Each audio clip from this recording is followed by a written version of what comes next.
Hey, did you hear? Supreme Court declined to take up the challenge of New York's rent law. Yes. I could just see the courts looking at it as like, the last thing we need to worry about is some wealthy landlords in New York. That's like, I could just see them not giving a hoot about that one little bit. While you say it that way, Amir, there are obviously legal concepts that go into those types of review with the Supreme Court. The U.S. Supreme Court shouldn't take a policy into consideration. It probably does, wink, wink, when obviously going through the standards of review of these types of laws and the constitutionality of such. But lo and behold, the Supreme Court made a decision, and they're pretty firm on that decision as well. Yeah. So once they decide that they're not going to hear the case, there's no. They are the supreme.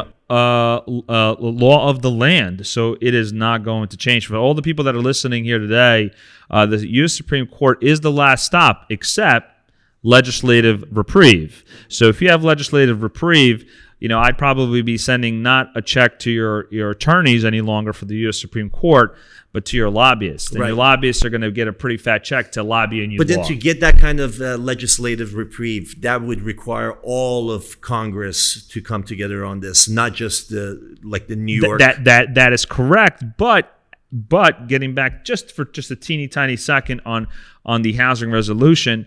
Look, the government is looking at it, and they see that there are some serious effects. That's what I was going to ask you. Why are they going to do it with loan forgiveness, yet you just saw Signature Bank go under, everyone else who has tons of this multifamily rent stabilized debt, and yet they're turning the other cheek when it comes to that? It's the same issue. No, it's not. Rent laws and rent guidelines affect a subset of people that are different than the cancellation of debt policy. It affects a different type of people. And when I talk about people, I mean individuals on the one hand versus commercial professionals, corporators, if you will, on the other. Those are two very, very different policies that we're discussing and impacts that we're discussing and standards of review that we're looking at. Rent roll and rent guidelines are different than what corporations would receive in the tax cancellation. How do you think this is going to impact the existing housing crisis that we have? Because this is not very encouraging for the landlord community. No, it's not. And I think what's really going to happen is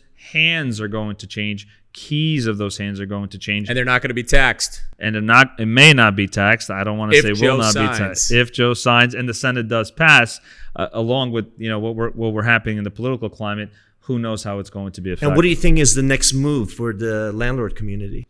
The landlord community is going to, again, probably go to the legislature, okay, or go all the way up to the podium, which is the president, and ask for some executive laws to be posted without legislative reprieve. But really, that's all they have left. Otherwise, they will focus on local infiltration in the New York City skyline, not the New York State skyline, or the New York State skyline as opposed to the New York City skyline. So, if any laws do change, they either will change in the city, state, or federal level. In all those levels, you have lobbyists, you have policymakers, and those are the individuals that are going to be, being fed with money in their coffers to change the law.